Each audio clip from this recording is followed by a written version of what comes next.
Welcome to Chillin' 101. We hope this video helps. You begin by heating a large pot of water, 4 liters, with 1 tablespoon salt so the farfalle seasons from the inside. Once boiling, add the pasta and stir to prevent sticking. Cook for 12 to 14 minutes until al dente. While pasta cooks, slice and pat dry 1 pound of chicken and season simply with salt and pepper to encourage browning. Make sure to reserve a half cup of pasta water before draining. That starchy liquid will bind the sauce later and rescue texture if needed. You now brown the chicken to build flavor. Heat 2 tablespoons olive oil in a skillet over medium-high, then sear chicken 4 to 6 minutes per side until golden and cooked through.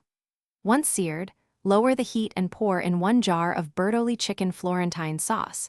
Simmer for 3 to 4 minutes so the tomato cream base reduces slightly and the flavors marry.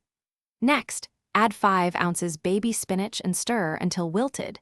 This lifts freshness into the sauce. Taste and adjust salt and pepper to balance acidity and cream. You bring everything together by tossing the drained farfalle directly into the skillet with chicken and sauce. Add reserved half-cup pasta water a little at a time to loosen the sauce and create silk. Once cohesive, finish with freshly grated Parmesan, a pinch of lemon zest, and cracked black pepper to brighten the dish. If the sauce is too thin, simmer uncovered to reduce. If too thick, stir in small amounts of pasta water. Serve immediately so the pasta holds texture and the flavors remain vibrant. Thanks for watching. Consider subscribing if we helped you.